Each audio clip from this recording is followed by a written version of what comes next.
Di sana dia bilang ada dua Tuhan. Apa itu? Tuhan yang menciptakan kita dan Tuhan yang diciptakan, yang kita ciptakan. Kalau bahasa kehinduan kita, Tuhan yang menciptakan kita disebut apa? Nirguna Brahman. Tuhan yang kita ciptakan disebut sebagai Saguna Brahman. Kan kita yang menciptakan itu. Wajahnya Siwa kayak gini, kan manusia yang menciptakan.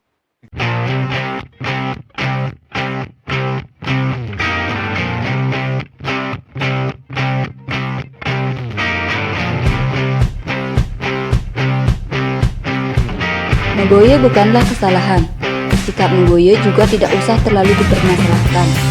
Maka silahkan Meboye jika itu menjadi pintu pembuka dan penyemangat kita untuk mendalami sesuatu lebih lanjut guna menemukan kebenaran sejatinya.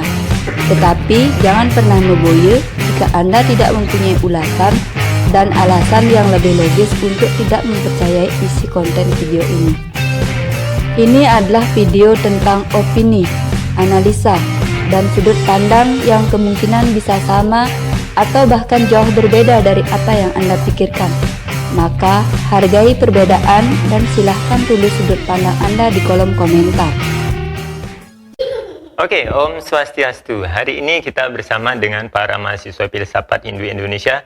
Saya bersama mereka akan mendengarkan bimbingan dari Guru Wayan Mustika tentang filsafat ketuhanan. Ini sangat menarik sekali. Rencananya kemarin pagi, tetapi ada perubahan rencana dan saya kemarin sudah mengambil beberapa video perekaman tentang pertanyaan-pertanyaan yang saya ambil dari buku Tuhan Segala Agama. Tetapi sepertinya karena keterbatasan waktu kemarin kita hanya bisa sampai sekitar 1,5-2 jam untuk menyerap beberapa aliran pengetahuan yang dialirkan oleh semesta. Maka hari ini kita akan coba untuk mengikuti lebih dalam. Mudah-mudahan apa yang belum tersampaikan kemarin itu bisa ada jawabannya di sini. Mari kita ikuti bersama. Semoga ini bisa menjadi inspirasi bagi kita semua yang sedang terjun seperti saya juga dalam pencarian spiritual dan juga teman-teman adik-adik dari mahasiswa filsafat sehingga mereka nantinya bisa tampil ke depannya menjadi seorang yang bisa membawakan dharma agamanya secara lebih mendalam, secara lebih mendetail lagi sehingga apa yang mereka wartakan, apa yang mereka wacanakan itu bisa menyentuh dan mengena sehingga bisa menjadikan generasi muda Hindu itu benar-benar mengetahui isi ajaran agamanya, bangga menjadi Hindu, bangga terhadap ajarannya, bukan hanya kebanggaan karena mendopleng kebesaran para leluhur kita yang telah membesarkan agama Hindu ini, tetapi bagaimana kita benar-benar mengerti, merasakan bahwa kita besar karena kita mengerti agama yang kita yakini. Tadi Guru Wayan Mustika meminta agar masing-masing dari mahasiswa ini melihat fenomena alam yang terjadi di sekitarnya dan mengumpulkan at least minimal 10 pertanyaan masing-masing mahasiswa. Bisa dibayangkan melihat alam di sekitar kita pantai ini, anggap aja ada 10 mahasiswa tadi, 10 kali 10 artinya ada 100 pertanyaan. Kita akan lihat keseruannya bagaimana. Silahkan kita bergabung bersama.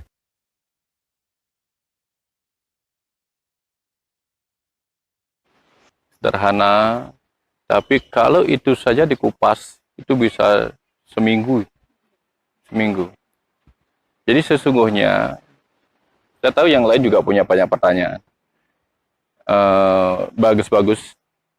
Tapi pertama, di luar negeri itu, orang tuh belajar menghargai pertanyaan. Tidak ada pertanyaan yang jelek, tidak ada pertanyaan yang baik. Semua pertanyaan adalah sempurna. Ya. Karena itu sebuah kunci untuk membuka pengetahuan berikutnya. Apapun bentuk pertanyaan. Nah, kesalahan kita adalah selama dari kecil sampai besar itu adalah kita jarang diajak menghargai pertanyaan. Karena gara-gara pertanyaan, teman nggak jadi pulang lebih awal. Nah, waktu SD, SMP, dan sebagainya. Gara-gara kamu nanya, nih guru menjelaskan, kita jadi telat pulang. Sehingga akhirnya kita kehilangan dorongan alamiah kita untuk tahu lebih banyak. Kalau itu hanya dengan pertanyaan sederhana saja. Ada orang bisa menjadi miliarder Leader. Dia duduk di tugas ronda, ini orang Cina, tugas ronda malam. Terganggu oleh nyamuk. Kemudian dia ingat cara orang dulu membasmi nyamuk adalah dengan ada buah nangka ya, yang panjang itu. Ternyata setelah dibakar, tidak sampai pagi udah habis.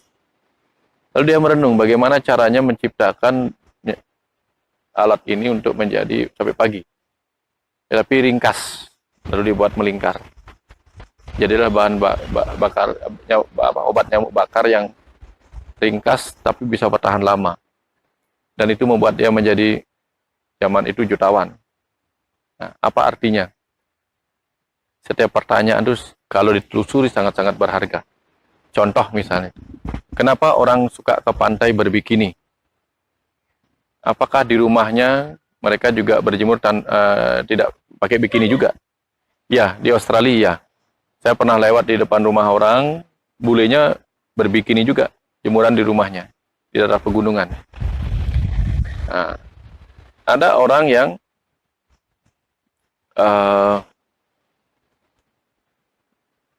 seorang turis itu datang ke wihara. Ya, sampai di sana mereka memberikan sesuatu kepada biksunya. Tahu biksu kan? Dan ketika salah satu turis datang ke sana, dia berikan sisir. Ya. Perlu nggak sisir bagi biksu? Nggak perlu. Nggak perlu sisir bagi biksu. Tapi ada biksu yang cerdas. Lalu dia minta sisir lebih banyak lagi. Kemudian dia beri hiasan bahwa itu datang khusus dari wihara itu. Dan itu menjadi sesuatu yang bisa dijual. Dia menjadi jadi ada keuangan yang meningkat di wihara itu. Karena pertanyaan yang sederhana, biksu kok dikasih sisir buat apa? Buat apa? Ada yang mengatakan buat apa kemudian dibuang, tapi ini buat apa? Dia bisa menggunakan apa yang tampaknya tidak bermanfaat menjadi sebuah manfaat. Itu orang yang bertanya dan kemudian menelusuri jawaban yang tepat dan bermanfaat untuk sebuah pertanyaan. Contoh. Begitu dia mengamati kenapa orang suka ke pantai berbikini. Ini kalau setiap orang memakai bikini, ini hebat ini. Maka tampaknya saya harus jualan bikini di sekitaran pantai. Ada seorang yang diwawancarai untuk berjualan dengan gaji yang luar biasa. Ada orang kemudian dikirim ke sana. Dikasih gaji banyak, tapi disuruh bertahan sebulan. Seminggu kemudian dia sudah nelpon. Dia pulang. Untuk apa saya jualan celana dalam sama BH? Di tempat di mana mereka tidak memakai. Itu pertanyaannya. Dia pulang. Terus ada lagi orang datang. Minta dipekerjakan yang sama. Yang mempekerjakan bingung. Masa sih? Sampai di sana, dikira seminggu akan balik. Sudah disiapkan tiket, nggak balik. Sebulan kemudian nggak balik lagi. Bahkan di bulan kedua, dia minta dikirimin lagi satu koli. Bikini dan celana dalam. Pertanyaannya sama. Yang pertama bilang begini, bagaimana bisa saya menjual di sini? Mereka nggak pakai ini. Yang kedua jawabannya, yang berhasil jawabnya begini, kirim sebanyak-banyaknya di sini. Karena di sini semua orang tidak pakai bikini. Kenapa dikirim ke sebanyak-banyaknya? Karena yang kedua bisa menjualnya. Mumpung mereka nggak pakai, diajarkan mereka pakai. Yang ini, mereka nggak pakai, saya menyerah. Itu. Dari filsafat sederhana, dari pertanyaan sederhana.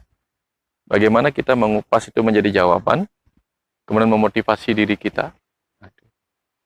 Sama dengan kasus Bu Desa mempertanyakan Aben. Mengerikan dan sebagainya. Kalau kita bereaksi, kita marah-marah. Tapi kalau kita berpikir, jangan-jangan pertanyaan Bu Desa ini akan muncul di mana-mana nanti. Di generasi saya berikutnya. maka saya harus benar-benar tahu banyak. Jangan sampai ada orang bertanya saya nggak tahu, apalagi saya orang-orang filsafat di mahasiswa Hindu, itu misalnya. Itu tantangannya. Sekarang tergantung cara kita melihat. Oke, bagus ya, bagus. Kalau kita bahas itu panjang, tapi simpan pertanyaan nanti satu persatu nanti kita jawab. Ya, sambil mencoba. Sebelum saya menjawab nanti adik-adik yang menjawab. Ya, ini hanya baru contoh bahwa betapa pentingnya sebuah pertanyaan.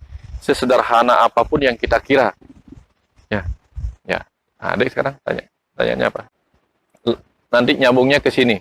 Lalu kenapa kemudian kita menyukai pantai? Dalam ilmu psikologi pernah dilakukan pemeriksaan. Ketika orang disuruh melihat gambar pepohonan lebat, orang itu kemudian dicek bagaimana respon psikologinya. Ternyata ada kecemasan yang muncul. Dibanding ketika dia melihat sesuatu yang terhampar luas, seakan-akan dia berada di ketinggian. Apa yang menyebabkan? Ternyata di masa lalu, manusia itu adalah bagian dari makhluk hidup yang tetap takut pada hewan pemangsa. Sehingga ketika berada di tengah hutan yang lebat, setiap bayangan itu bisa menjadi sesuatu yang menakutkan. Sampai sekarang pun terbawa di DNA kita. Sehingga kalau muncul bayangan apa-apa, ya, kain melambai-lambai di kuburan dikira rangde. Kemudian ada awan berbentuk seperti manusia, wah ini. Itu yang disebut dengan pareidolia. Melihat pohon seperti ini bentuknya, gitu. Kok ada seperti hantu dan sebagainya. Karena kita takut pada pemangsa. Tapi begitu kita melihat sesuatu yang terhampar luas di hadapan kita, kita merasa diri kita adalah pengawas dari semuanya. Bukan kita yang sedang diawasi. Nyaman nggak diawasi? Nyaman nggak mengawasi? Nyaman. Kalau kita menutup diri kemudian hanya kita ini, kayaknya kita jadi penguasa, mengawasi mereka. Jadi di hamparan itulah kita merasa diri kita sedang mengawasi. Itu yang pertama, menjadi pengawas dari semuanya. Nah, kemudian masalah kehidupan selalu menghimpit kita, betul nggak? Menghimpit, menekan kita. Sehingga ketika kita tertekan, sesuatu dalam diri kita ingin keluar ke wilayah yang lebih bebas. Maka kita membutuhkan tempat yang lapang. Pantai membuat pikiran kita meluas yang tadinya tertekan di dalam keluar. Seperti udara di dalam tabung-tabung ruas bambu yang dibakar dalam cerita apa? Kekeplug gitu. Nah, jadi apa artinya kalau upacara Bali ada kekeplug? Sehingga diajak kita melepaskan himpitan-himpitan beban kita sebelum kita melaksanakan itu. Jadi intinya adalah ketika kita melepaskan semua beban-beban pikiran kita, beban-beban batin kita dari masalah, orang itu bisa berpikir lebih jernih. Pantai adalah tempat di mana orang itu bisa melepaskan, menjauhkan wawasannya. Nah, makanya Wisnu yang memelihara air, kendaraannya apa? Garuda. Kenapa milih Garuda, bukan lion? Karena Garuda itu adalah raja angkasa, raja wali burung besar, terbangnya ke atas. Kalau terbangnya ke atas, berarti dia mampu melihat wawasan yang lebih luas, seperti drone itu. Jadi kalau ingin memelihara batin kita tetap tenang, memelihara tubuh kita harus bisa melihat melampaui ruang dan waktu. Jadi kalau ingin memelihara tubuh, bukan hanya apa yang kita sukai makan sekarang yang kita harus pikirkan. Pikirkan apa yang terjadi nanti. Jadi kita yang memelihara itu mampu melampaui ruang dan waktu. Kalau saya tidak belajar sekarang apa yang terjadi, dia melampaui ruang dan waktu. Sehingga karena dia tahu masa depan, seperti itulah pemeliharaan terjadi. Betul nggak? Jadi kita menanam pohon sekarang, tujuannya apa? Nanti akan begini. Nah, cerita tentang air tadi, kenapa orang selalu merindukan air? Konon dalam proses awal-awal ada manusia, itu wilayah-wilayah mereka tuh ada di daerah-daerah Afrika dalam proses evolusinya. Di sana, tahu kan sulitnya mencari air? Karena sulitnya mencari air, bahkan fata morgana saja sudah membuat mereka bersemangat, fata morgana. Sehingga sesuatu yang berkilauan itu membuat mereka merasa senang. Ini hidup saya akan, karena manusia secara alami akan mempertahankan dua hal, kehidupan dan reproduksi. Jadi begitu melihat berkilau, dia pikir itu air. Lama-lama, semakin lama, di DNA-nya tersimpan yang berkilau itu berharga. Muncullah kilau emas, kilau intan, kilau segala macam kilau-kilauan berikutnya. Dan ketika kita melihat pantai, kita melihat banyak kilauan, kita melihat air yang berkilauan. Bukan lagi fata morgana, ada rasa nyaman. Belum lagi cerita tentang di dalam rahim ibu, air ketuban adalah tempat yang nyaman bagi bayi. Dia aman di dalamnya. Begitu keluar, air ketuban itu menjadi samudra, danau, ya. Kemudian plasenta kita tempat di mana ada akar-akar sel-sel jaringan yang mengirimkan air, yang mengirimkan darah mengandung oksigen dan mengandung makanan, itu menjadi gunung. Dia menjadi gunung. Karena plasenta itu bentuknya begini. Yang satu nempel ke dinding. Nah, kalau dibalikin, dia menjadi gunung. Dari gunung itu kemudian mengalir. Karena dia sumber oksigen, dia seperti gunung yang ada hutannya, pohon-pohonnya. Airnya mengalir adalah sungai-sungai yang membawa makanan dan sebagainya. Kenapa kemudian peleburan air, kenapa malah air peleburannya? Kenapa bukan udara? Seperti Siwa.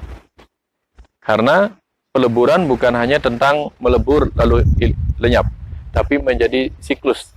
Peleburan kan dia daur ulang. Air itu adalah pendaur ulang.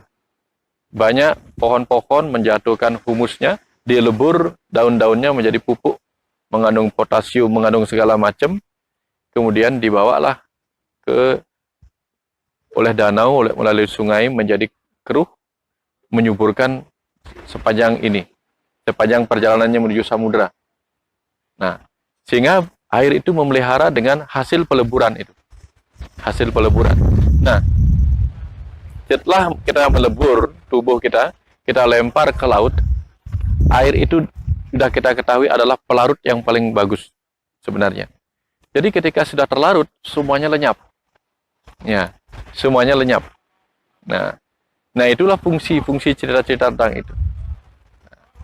Sebagian saja ya, sebagian. Jadi itu contoh ketika kita mengamati sesuatu, nanti cari jawabannya. Cocokkan, tek. Nah, sekarang adik-adik sudah menulis pertanyaan, lalu coba cari jawabannya nanti. Cari, tetapi satu pertanyaan, ya.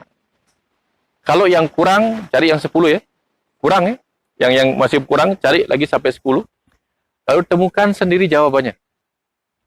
Setiap pertanyaan itu jadikan tulisan. Jawabannya jadikan tulisan. Apapun yang mengalir dari dalam atau yang terkumpul dari pengetahuan teman, tulis. Nanti saya baca.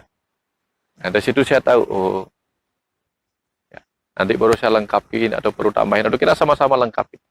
Seperti itu contohnya. Nah, kenapa kenapa ada gunung? Gunung itu sebenarnya jauh. Agak jauh, cuman dari pantai dia kelihatan karena dia paling tinggi. Siapa yang sedang berdiri di atas gunung? Kita semua sedang berdiri di puncak sebuah gunung. Ini Gunung Karang. Jadi bentuk bumi itu kayak gini, begini. Airnya di sini. Nah, ada yang gunungnya landai kayak begini. Nah, kita sedang ada di sini. Karena setiap pulau adalah gunung atau perbukitan bagi pantai laut. Ya. Dan gunung itu sendiri bagi kita gunung. Nah, tapi kita bagi laut adalah gunung, bagi yang di bawah. Ya. Dan kenapa terjadi ombak? Itu tadi. Ombak bisa terjadi satu. Hebatnya semesta itu menciptakan hukum. Satu hukum, dia bisa menciptakan kehidupan. Satu hukum. Yaitu, air mengalir ke tempat yang lebih rendah. Udara mengalir ke tempat yang lebih rendah. Ketekanan yang lebih rendah. Hanya dengan satu hukum saja. Air mengalir ke tempat yang lebih rendah. itu kemudian menciptakan hujan. Coba kalau air hukumnya diciptakan mengalir ke tempat yang lebih tinggi. Kalau ada kencing gimana jadinya? Malah ke situ. Ya. Kemudian setelah diciptakan hujan, gara-gara air jatuh ke tempat yang lebih rendah, hujan, jadi danau. Dari danau menjadi sungai. Jadi arus cer arung. Kemudian kita bisa menciptakan ledeng, shower dan sebagainya. Begitu kita minum, air ke sini. Coba kalau kita minum, airnya malah naik ke kepala. Itu. Kemudian dengan hukum yang situ ditambah lagi hukum air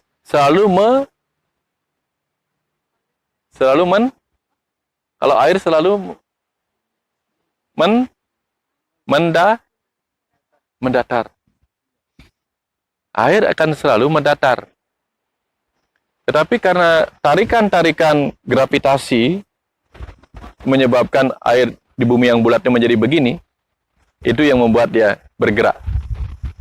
Ketika dia bergerak menuju daratan yang landai, dia menjadi ombak. Disertai angin kencang dari sini, yang ke sini didorong ke sini, dia menjadi ombak yang gede. Kalau dia ke sini ditambah datang angin dari sana, dia menjadi gelombang banyak, malah menjadi badai. Nah, itu. Karena dia seharusnya dia hanya sedikit, tapi didorong lagi ya tambah banyak. Nah, kalau tidak percaya, ada lagi tekanan-tekanan yang datang dari udara. Udara panas kan menekan. Nanti kalau tidak percaya, coba adik taruh air di baskom, ya. Taruh air di baskom, kemudian tangannya ginikan. Ginikan saja. Dah. Ya. Apakah angin yang mendorong ombak? Bukan. Angin itu lewat di permukaannya. Tapi begitu dia lewat di permukaannya, angin kan membuat tekanan. Nah, itulah yang menekan. Gitu. Jadi bukannya anginnya membentuk ombak didorong, bukan. Menekan, sehingga tekanan angin itu membuat air yang harusnya tenang diam jadi gudug beriak. Itu yang menciptakan. Makin kencang anginnya, ya, menekan ke bawah. Kalau nggak percaya, ini pernah nggak lihat gini? Mana ada kertas? Pernah nggak lihat kertas yang, coba ambil kertas satu. Satu yang mana yang gitu? Yang tadi yang pakai ini mana? Nah, ada contoh. Pernah nggak melihat percobaan yang begini tuh? Ini taruh di antara dua benda, ya. Lalu kita tiup di sini. Begitu tiup di bawahnya dia turun. Pernah lihat nggak? Nah, seperti itu. Dia menekan ke bawah. Nah, jadi itulah yang menciptakan ombak. Nah, itu kalau filsafat keilmuan yang kita jadikan fisika dan sebagainya. Tapi begitu kita bawa ke ranah-ranah yang filosofi yang lain, dapat lagi. Ngerti maksudnya? Ya, itu baru di bagian yang ilmu fisika sama energinya. Belum pandangan yang spiritualitas. Karena di balik itu pasti ada pesan spiritual. Nah, itu. Ya, artinya apa? Air itu ditekan akan mencoba melawan. Dengan dia ditekan ke bawah, dia mencoba melawan ke atas. Sehingga terbentuklah ombak. Nah, tubuh manusia itu 60-70% terdiri dari air. Kalau ditekan berarti dia akan melawan. Gitu. Makanya kalau manusia tertekan, dia melawan. Karena apa? Gitu. Seperti itu contohnya. Nah, jadi bisa dibawa kemana saja. Kebayang maksudnya ya? Ya. Nah, jadi jam berapa? Kita sampai jam 10 ya. Nah, artinya apa? Itu yang bisa adik-adik nanti catat di rumah jawabannya, nanti kita sempurna. Setiap jawaban itu kemudian kita renungkan bersama. Ya, tak lihat sampai di mana kedalamannya. Boleh nggak mengupasnya sampai di ilmu fisika, biologi? Boleh. Kalau bisa mengupas lebih dalam lagi, boleh. Sehingga dia menjadi sebuah pesan kehidupan. Nah, ketika menjadi pesan kehidupan, karena pelajarannya banyak. Ada pelajaran yang tentang ini, ada pelajaran tentang yang lain. Misalnya apa? Orang suka layangan, betul nggak? Kenapa orang suka layangan? Nah. Hah? Unik. Oke. Terus yang kedua? Selain unik, orang suka layangan. Nah, apa yang membuat dia menyukai itu? Seru. Oke. Itu tentang emosional. Unik, seru, emosional. Kemudian ada ruang berekspresi, art. Tapi ketika masuk ke wilayah-wilayah spiritual, apa yang ada ditemukan? Orang suka main layangan. Apa? Hah? Ya? Hah? Membuang waktu percuma. Oke. Yang lain? Lari angon. Oke. Lari angon. Apa yang dilihat sebagai lari angon di situ? Ini bagus, lari angon. Apa yang ada di lari angon? Lari angon kan biasanya bawa layangan. Apa itu? Makna apa yang terlihat? Hah? Hah? Panggil angin. Oke. Yang makna kehidupan, apa yang terlihat pada lari angon? Orang suka layangan.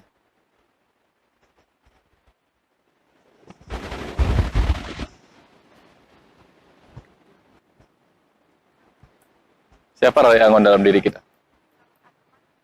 Dalam konsep ajaran Hindu, lari angon itu siapa?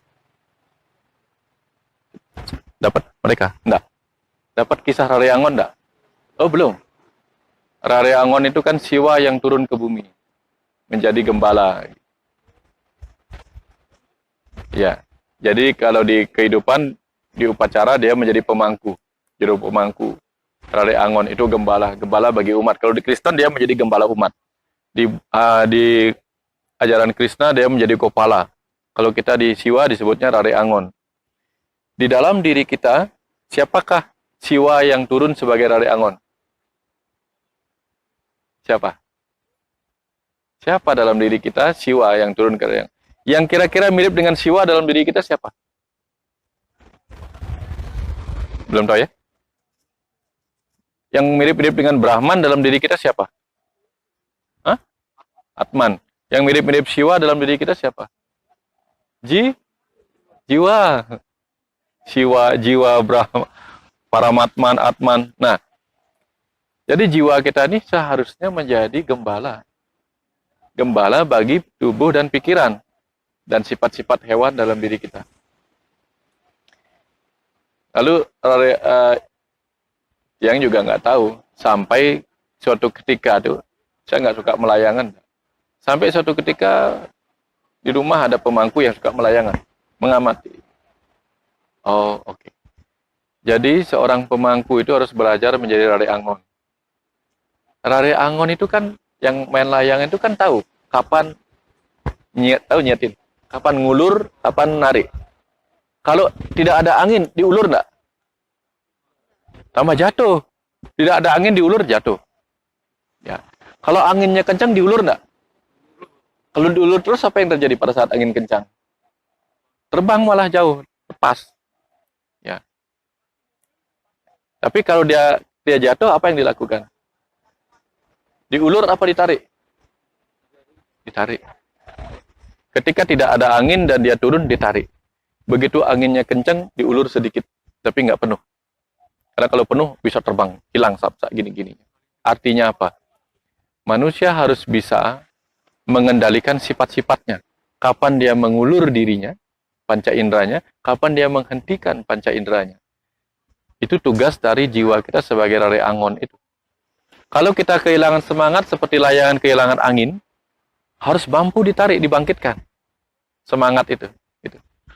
Tapi begitu semangat kita berlebihan, diulur sedikit, tetapi tetap harus ditahan. Diulur penuh, hilang. Ngerti saja. Nah, itu contoh lari angon. Cerita tentang lari angon ketika dibawa ke dalam diri.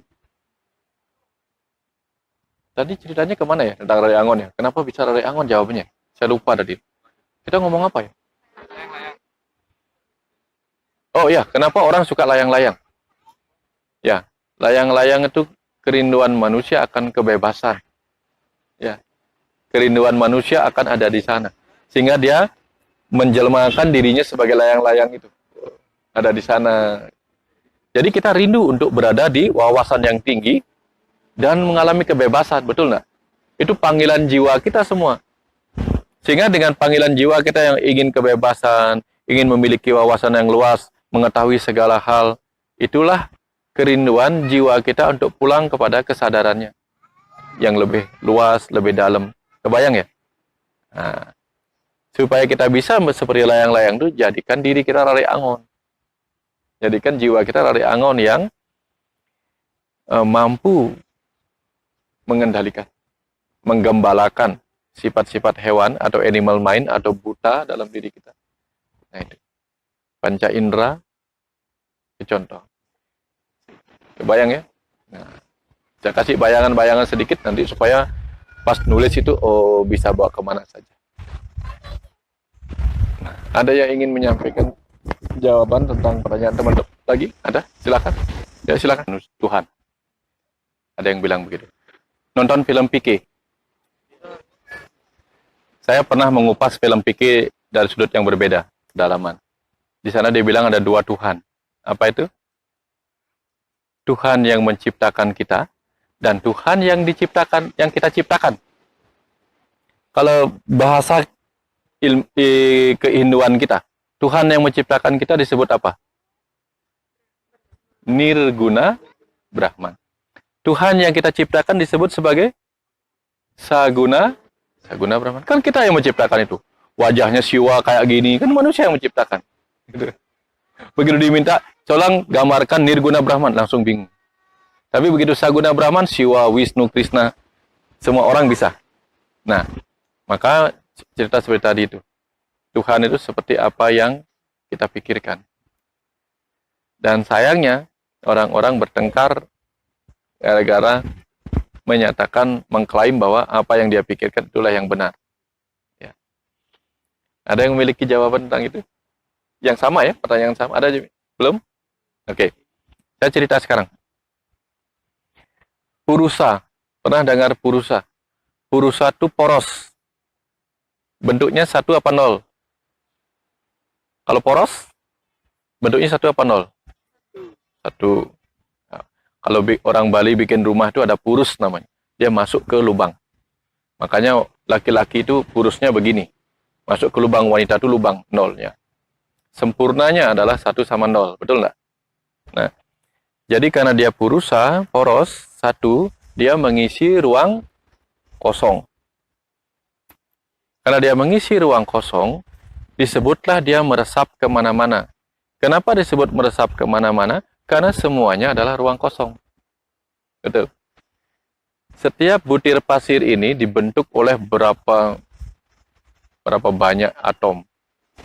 Setiap atom itu, hasil penelitian orang barat, setiap atom itu 99,9999999 adalah ruang kosong.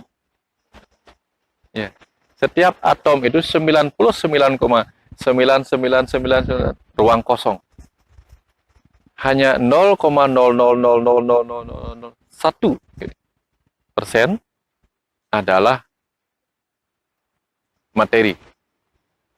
Dan materi itu adalah energi yang memadat. Kebayang? Jadi setiap pasir ini sesungguhnya ruang kosong. Tapi karena dia memadat, ruang kosong yang memadat, dan yang 0,001 itu yang persen itu juga memadat. Jadi dia seperti padat. Padahal dia sesungguhnya kosong. Maka disebutlah ini maya. Maya padat. Kenapa maya padat? Karena 99,99% adalah ruang kosong. Mau dikalikan berapapun, tetap aja hasilnya 99,9% ruang kosong. Kebayang ya? Nah, jadi di awal, purusa itu Tuhan adalah yang mengisi ruang kosong.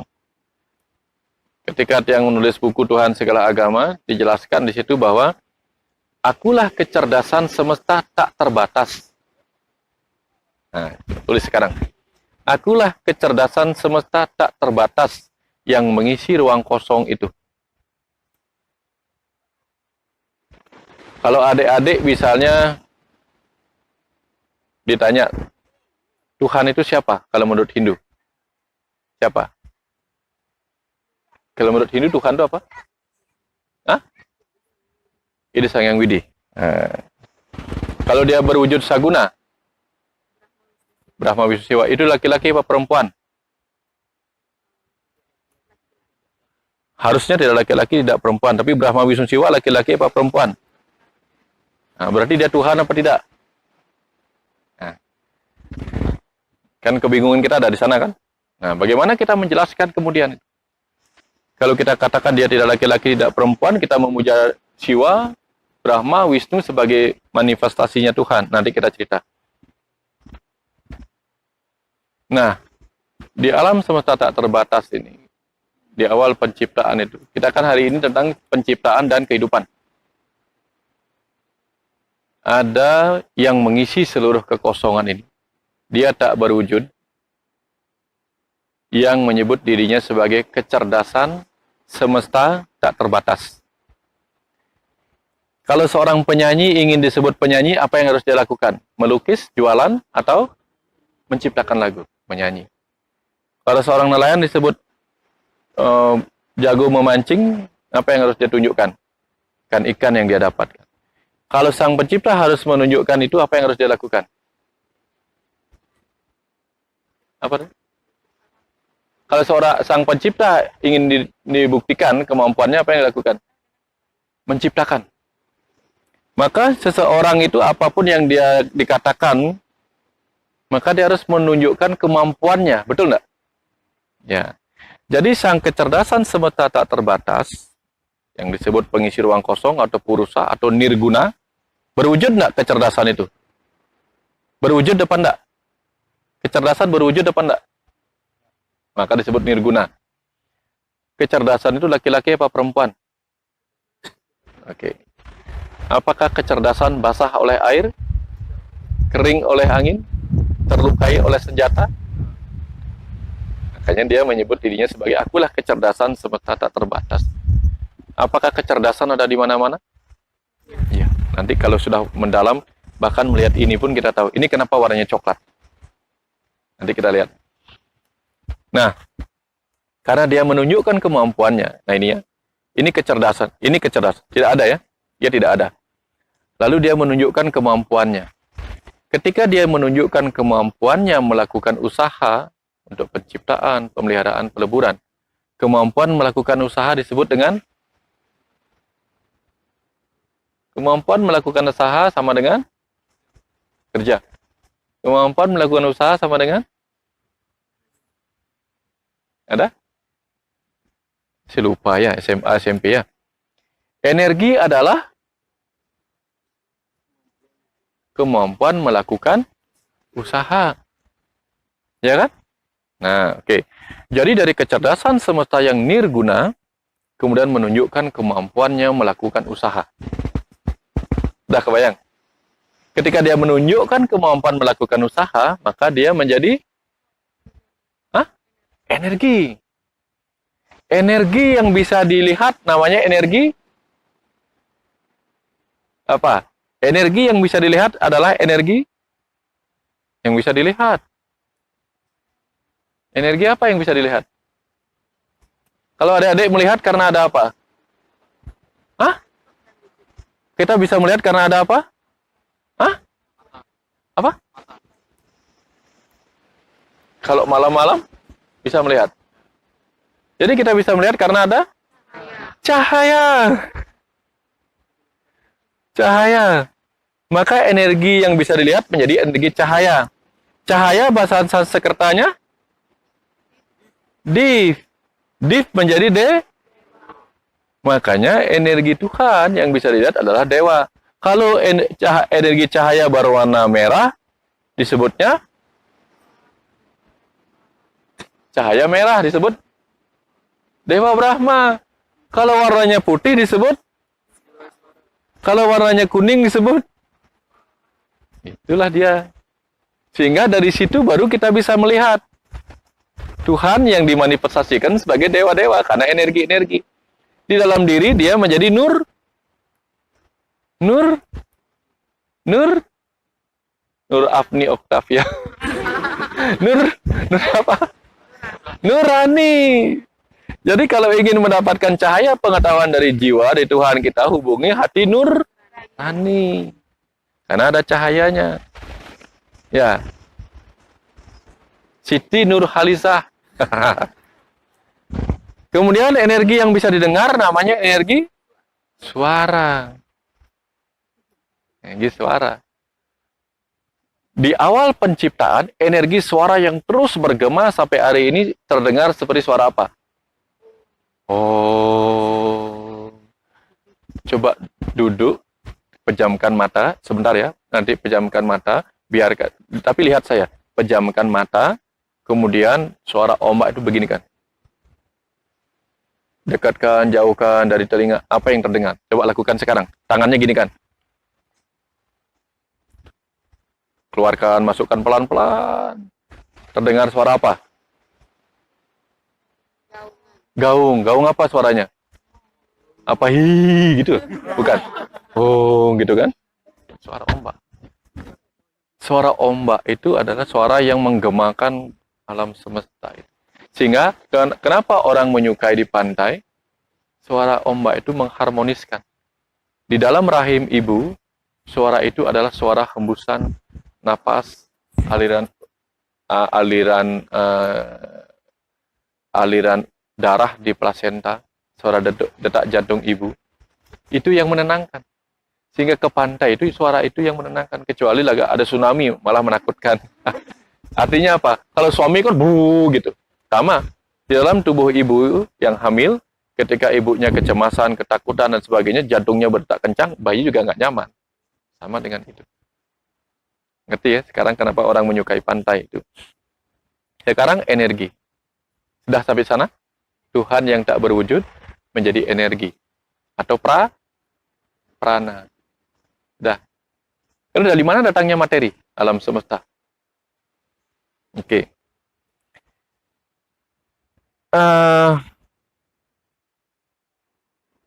Energi kita berasal dari apa? Yang paling sederhana. Nasi. Ini ada tanah legit, ada air, ada udara, ada matahari. Bagaimana itu menjadi energi?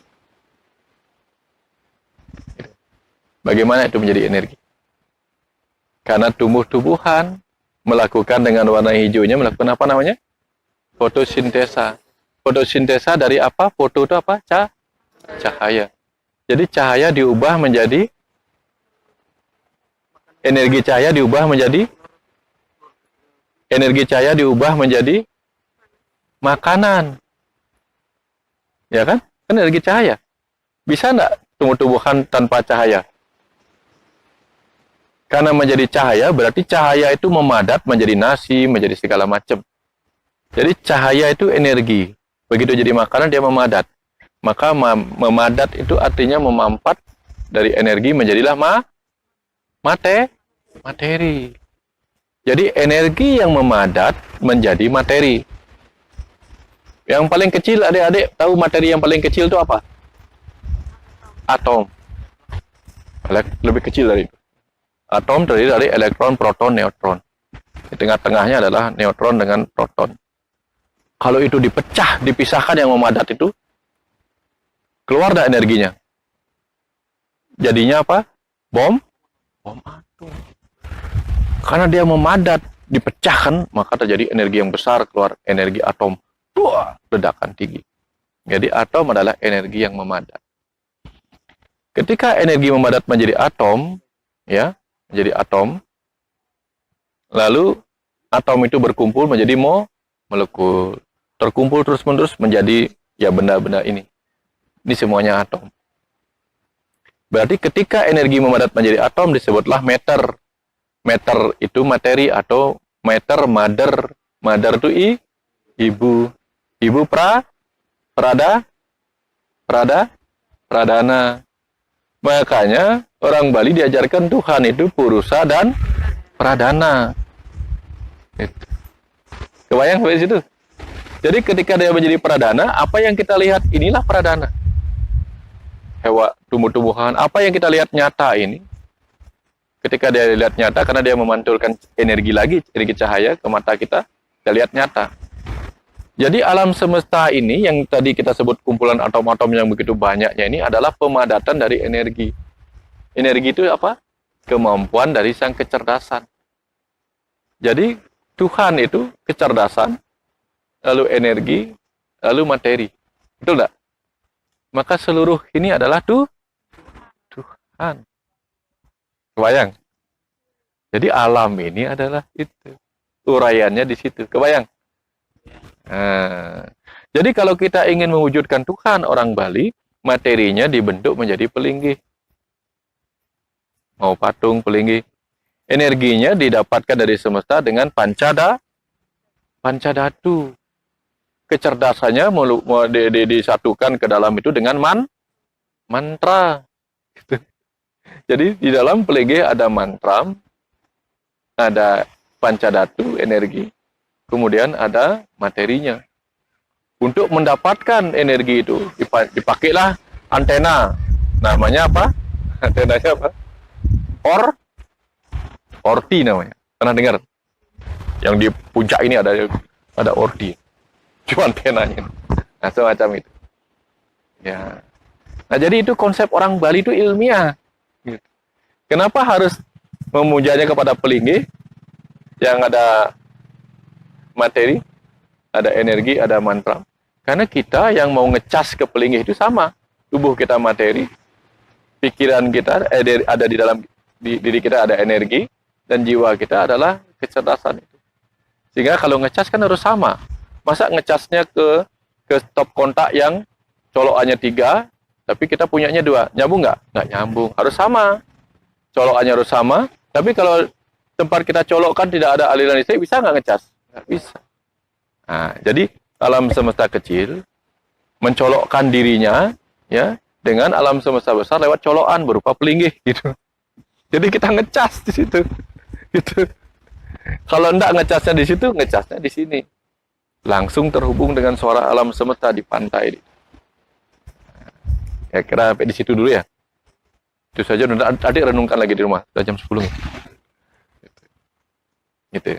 Ya. Kalau biologi, dia berwarna hijau karena dia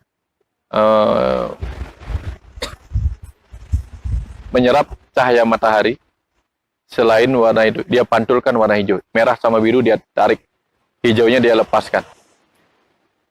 Jadi dia warna hijau karena dia mengambil energi cahaya matahari yang warna merah sama biru. Hijaunya dia lepaskan. Daun-daun ini, bahan-bahannya juga datang dari bumi. Tapi anehnya, pernah enggak tanah itu berkurang kalau dalam pot? Pernah enggak? Selebat apapun pohon enggak pernah berubah. Tidak berubah tanahnya dari situ kan. Tetap aja begitu. Karena dia mengubah dari situ. Dari karbon, hidrogen, oksigen. Begitu dia mau turun ke bumi, dia melepaskan semua energinya pulang. Sehingga pulangnya itu membuat dia hanya berwarna seperti warna tanah. Sama kayak kita. Nanti begitu energi kita habis, pulang-pulang kita berwarna coklat lagi. Mayat. Gitu. Mayat seperti itu. Jadi contoh ya. Nah, sampai di sini dulu untuk hari ini. So, demikian diskusi menarik ini. Lagi-lagi karena keterbatasan waktu, adik-adik mahasiswa juga kayaknya ada program yang lain. Guru Wayan Mustika seperti bagaimana biasa padat dengan beberapa undangan. Kayaknya Mbak Rani juga akan berdiskusi tentang filsafat Nyepi dalam ajaran agama Hindu. Nanti kita tunggu channelnya dari Mbak Rani. Sekian dari liputan dari Pantai Kuta pagi ini. Semoga bisa memberi manfaat bagi kita semua. Jangan lupa jika apa yang kami suguhkan ini bermanfaat bagi Anda, silakan klik like dan subscribe channel ini untuk mendukung perkembangannya. Terima kasih. Om Santi, Santi, Santi Om.